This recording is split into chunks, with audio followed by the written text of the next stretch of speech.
So with your training, how far are you training the full distance? Or are you following like a marathon training plan or? As it stands, I'm aiming to train the full distance. Wow.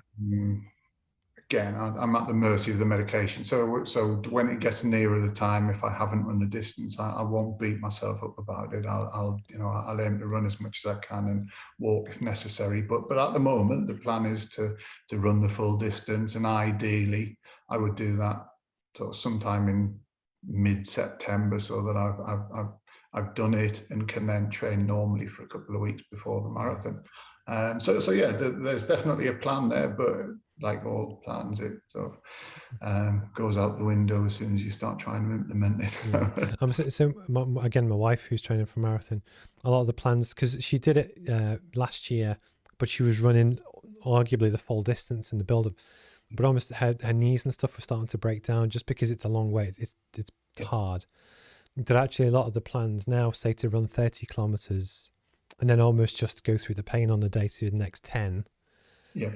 because the damage is then done, but you can rest, as opposed to if you do the full distance. But it's a hell of a challenge. And Simon Rudd, who's following, I don't know if you know Simon, but he's followed you on Twitter and Instagram. And I think that's almost part of it for me. It's raising awareness on different kind of things. Yeah. How can people get involved? Just to show you support, I guess they can follow your socials, hopefully donate some money and track your progress. Yeah, definitely. Yeah, all of the links and everything are on my Twitter and Instagram.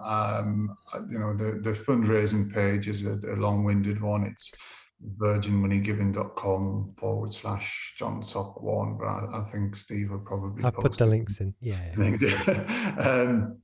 But yeah, all donations are welcome. Everything goes straight to the charity, so they get to use it straight away. And I think, as long as I'm feeling relatively fit and sort of in inverted commas healthy after the London Marathon, I'm sure there'll be something else that I'd sign up to do. I've been having a look at the UK 3 peaks maybe for next year if I'm still in any condition to do it. But like from a lot of the stuff that I've read over the years, often when you have a goal to aim for, the body can do amazing things. You just keep going and keep, because it feels like you're. But actually, sometimes when people give up is when you have, it rarely kind of hits you. So I think it's really kind of it's both impressive, but actually I think positive to have these big targets. And actually, you'll probably be in the best shape of your life in some ways when you actually kind of do that, because it's a hell of a challenge to do a marathon.